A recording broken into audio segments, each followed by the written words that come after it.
Salut ami Mobber, j'espère que vous allez bien. Alors je fais cette vidéo pour répondre à notre ami Mobber qui avait envie d'avoir des informations sur comment je m'y prenais pour faire mes vidéos. Alors en fait j'ai testé pas mal de choses et je vous partage ce qui me semble être les meilleurs choix pour pas très cher.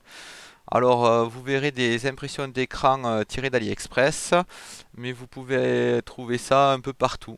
D'ailleurs, vous risquez de trouver exactement les mêmes objets, mais vendus plus cher ailleurs.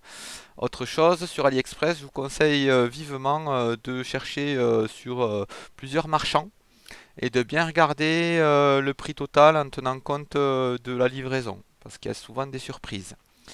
Alors ici, vous voyez un support de guidon, sachant que il faudra peut-être combler le vide au niveau du guidon pour adapter plus précisément le support vendu avec le diamètre de votre guidon. Ben, rien de bien compliqué, du Chatterton par exemple.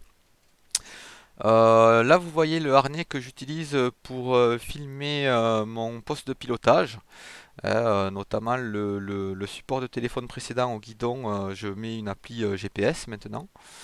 Et avec le harnais, je vise, on va dire, mon poste de pilotage.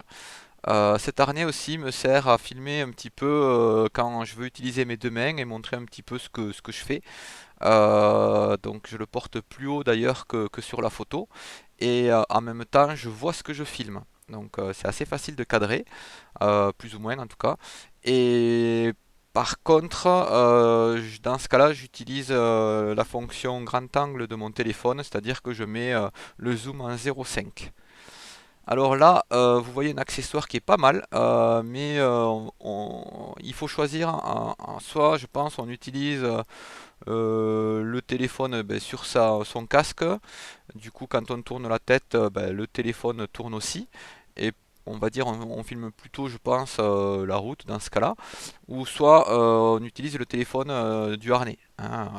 Pour moi, les deux ne sont pas compatibles, d'autant que je l'utilise pas comme sur la photo, parce que je trouvais justement que ça gênait grandement la vision de la route et tout simplement la concentration lors de la conduite. Donc je vous mets des photos un petit peu de ce que moi, le montage que j'ai fait.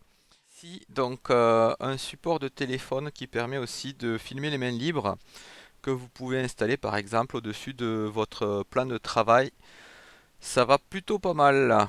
Par contre, ne faites pas l'erreur que j'ai fait. Quand vous lancez la vidéo, vérifiez bien que vous êtes en format 16 neuvième si jamais vous voulez la publier sur YouTube. Parce que sinon, vous allez vous faire avoir. Voilà. Et enfin, ici, des accessoires de type élastique qui permettent d'améliorer ben, tous les accessoires précédents et pour éviter que ben, le téléphone tombe, hein, voilà, tout simplement. Certains, par exemple, le harnais de torse peut être vendu avec cet accessoire, mais parfois ça revient moins cher d'acheter le tout séparément. Enfin, vous ferez vos calculs, vous verrez bien.